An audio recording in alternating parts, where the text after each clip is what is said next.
Muchas gracias, Jorge. Saludos a todos los que están del otro lado de la cámara en esta virtualidad. Y bueno, como dijo Jorge, hoy lo que voy a tratar de contarles es hacer una actualización de qué es lo que estamos viendo desde el punto de vista de esto que venimos hablando durante toda la jornada, nutrientes que se transforman en rendimiento y que son tomados de ese gran reservorio que nosotros tenemos, los que manejamos o que trabajamos en nutrición de cultivos, que es el suelo.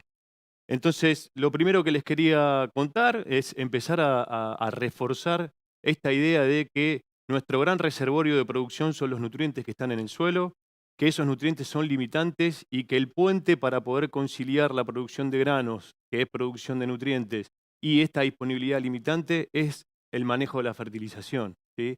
Entonces, para empezar a repasar un poco qué es y qué es lo que entendemos por fertilización, como sabemos, el punto de partida es el diagnóstico.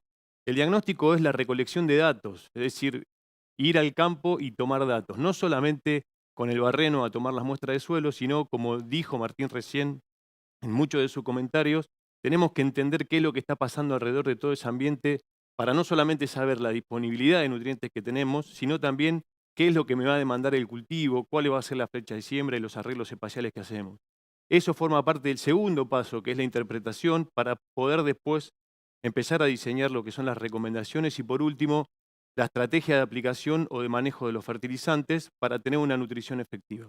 Entonces, como les dije, el punto de partida es este diagnóstico y estamos trabajando con suelos que son heterogéneos. Yo les voy a mostrar algunos datos que ya vimos. Estos son trabajos que viene desarrollando Fertilizar junto con el INTA ya desde el año 2010. Publicamos el primer mapa, que es el que ustedes tienen a la izquierda, que es la disponibilidad de nutrientes que tenemos en los suelos. En este caso les estoy mostrando fósforo como un indicador de lo que está sucediendo. El fósforo Bray en los primeros 20 centímetros del perfil. El mapa que tienen a la derecha es la situación que encontramos en el 2018, ¿sí? Entonces, como vemos, existe una extensiva caída del nivel de fósforo Bray en el suelo, en donde lo que encontramos ahora es alrededor del 60 o el 70% en condiciones de fósforo que limitan fuertemente los rendimientos de los cultivos. Lo que les muestro en este siguiente gráfico es esas zonas y agrupamiento para construir los mapas que están en diferentes colores. Son zonas agroecológicamente similares para poder hacer las interpretaciones. Y los diferentes gráficos que tienen ahí es esto que hablábamos recién. La primera barra del lado de la izquierda en todos los gráficos es la condición prístina que tenían los suelos agrícolas para esta región. La amarilla es lo que encontramos en el 2011 y por último la roja en el 2018. Como les dije, es extensiva esta caída en los niveles de fósforo que limitan fuertemente la producción de granos y que deberían ayudarnos a nosotros a tomar nuestras decisiones de manejo. Por último, y esto es algo muy interesante que estuvimos trabajando con la gente del INTA Balcarce para agregar al conocimiento de lo que está pasando con el sitio, es la frecuencia de casos que tenemos cuando vamos a los lotes en los diferentes grupos y agrupamientos que hicimos en el gráfico, como observan de izquierda a derecha, los diferentes grupos del mapa. Es mucho más frecuente hoy cuando vamos a los lotes encontrarnos con situaciones restrictivas desde el punto de vista de la disponibilidad de manejo. Entonces hay un mensaje interesante para tomar en cuenta ya en este momento. El diagnóstico para decidir cómo vamos a incorporar nuestras recetas y estrategias de nutrición, lo vamos a ir incorporando en el lote. Pero ya hay algunos indicadores que nos tienen que decir, ya sabemos que es frecuente que hay cosas que van a faltar. Entonces tenemos que empezar a integrar dentro de lo que son nuestras recomendaciones algunas cosas que ya sabemos que no están y que es muy frecuente que no encontremos. Nitrógeno asociado a materia orgánica junto con el azufre, fósforo y por supuesto este cuarto nutriente que es el zinc, y es lo último que voy a mostrar respecto de lo que son los mapas. Fíjese, el zinc, la pérdida de zinc en los ha sido muy extensiva y muy rápida en los últimos años. De vuelta, de izquierda a derecha, el primero es la situación prístina, suelos bien provistos de zinc, el del medio es el del 2011 y el último es el del 2018. Frecuencia de casos que nos vayamos a encontrar suelos desprovistos de zinc, es decir, debajo de una parte por millón, son las barras amarillas y rojas. Fíjense lo que está sucediendo en las diferentes zonas, pero esto es lo que nos pasa cuando vamos a ver los análisis de suelo para hacer interpretaciones. Ya es muy frecuente encontrar valores de zinc que estén por debajo de los umbrales que necesitamos fertilizar el cultivo, porque sabemos que vamos a tener una respuesta en términos de rendimiento y está limitando el rendimiento del cultivo. Si entonces volvemos sobre ese tema, hay cosas dentro de las recomendaciones que estamos haciendo para la fertilización de los cultivos que tenemos que analizar para definir, si se quiere, el cuánto, pero no el qué. ¿Sí? Ya sabemos que es muy frecuente y extensiva en toda la región las necesidades de estos nutrientes que limitan la producción de cultivos. Y entonces, por último, lo que estamos viendo, que deberíamos empezar a caminar esa flecha de izquierda a derecha, hoy todavía sigue siendo muy generalizado entre los productores y los técnicos que hacen recomendaciones de fertilización. El primer cuadro de citación es el lote 1, ese que tenemos área a la izquierda. Manejar el ambiente o el lote donde vamos a generar nuestro cultivo como si fuese todo lo mismo. ¿Sí? Y entonces la sugerencia que vemos, sobre todo en lo que son agricultura de precisión, es empezar a transcurrir ese camino hacia empezar, aunque sea, a reconocer ambientes.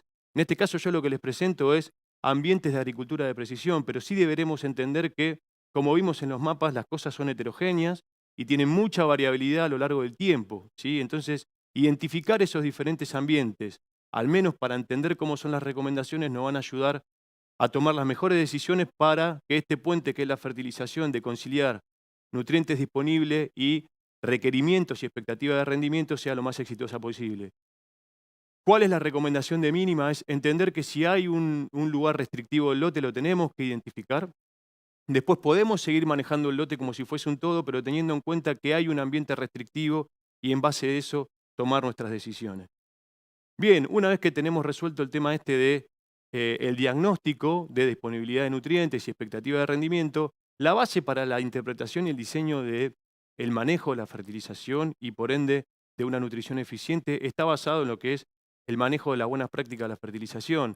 Esto lo conocemos también, pero a veces cuando tenemos que trabajar en el diseño, a última hora compramos el fertilizante, salimos a sembrar y a fertilizar, y bueno, si lo tenía que incorporar en otro momento, o de otra forma, o había alguna fuente que era más beneficiosa para mi estrategia de nutrición, en ese momento y en el raíz de la siembra que nos apura la fecha, estas cosas quedan un poco de lado. Recordemos, dosis es cantidad y tipos de nutrientes. Ya decimos que hay algunos que son frecuentes, tienen que estar al menos 4, y después definir esa cantidad en función de la otra pata del diagnóstico, que es expectativas de rendimiento. ¿Sí? En general, siempre nuestra expectativa de rendimiento es el rendimiento del año pasado o el rendimiento medio que tengo en las últimas campañas, y entender un poco cómo es el sistema productivo y saber cuál es esa expectativa de rendimiento mejorable o alcanzable desde el punto de vista del manejo es fundamental para poder empezar a escalar en términos de productividad.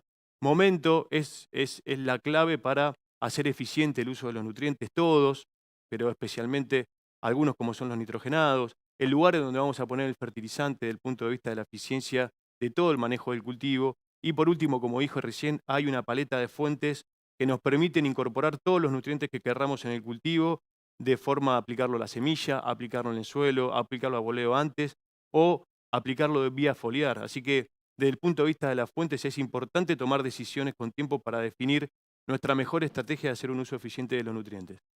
Pero bueno, vamos a ver los datos que estamos haciendo en fertilizar. Nosotros hace ya 5 años, le voy a mostrar un resumen de los primeros 4, que estamos ensayando en el campo esto que recién les estuve comentando recién. Tenemos en escala regional, lo que es la zona pampeana argentina, alrededor de 9 localidades y más de 11 o 12 sitios representativos donde lo que estamos ensayando es un control sin fertilizar, que es el primer tratamiento que ustedes ven ahí, donde no hay agregados de nutrientes y, si se quieren, representa esa condición con la que nos encontramos en el lote que vimos en los mapas de recién, ¿sí? Ese tratamiento nos representa los diferentes colores de disponibilidad de nutrientes que afectan al rendimiento del cultivo.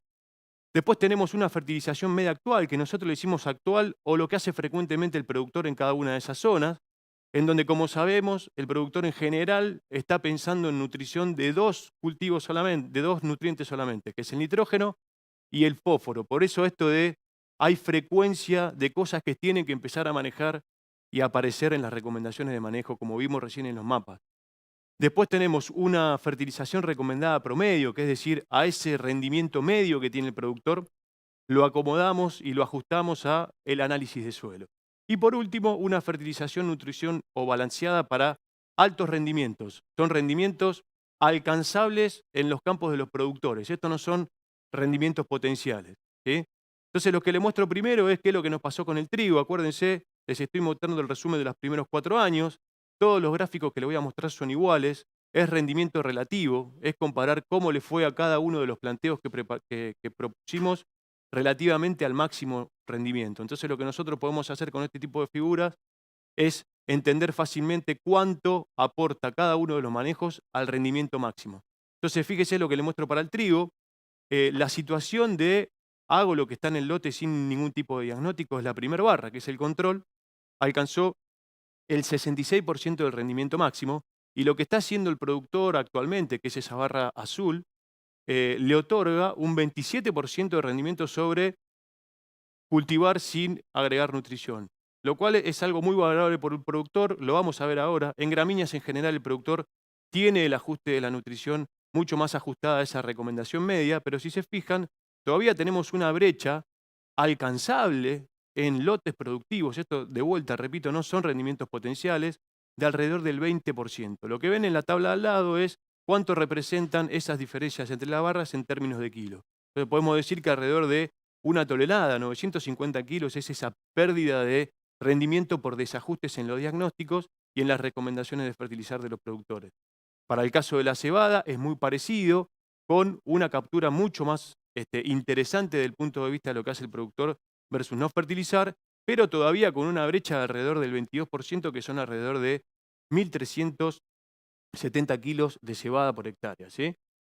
Vamos a ver el maíz, acuérdense, las primeras tres son las gramíneas, otra vez el productor apropiándose de un valor muy importante del manejo que está haciendo, alrededor del 22%, con un gap todavía para cubrir alcanzable ajustando sus planteos, de alrededor de 1.700 kilos por hectárea en promedio para 4 campañas en todos estos sitios de la red que estamos manejando actualmente. Y por último, lo que les voy a mostrar es qué es lo que está pasando con la soja, y la soja es un cultivo, si se quiere, paradigmático en este sentido.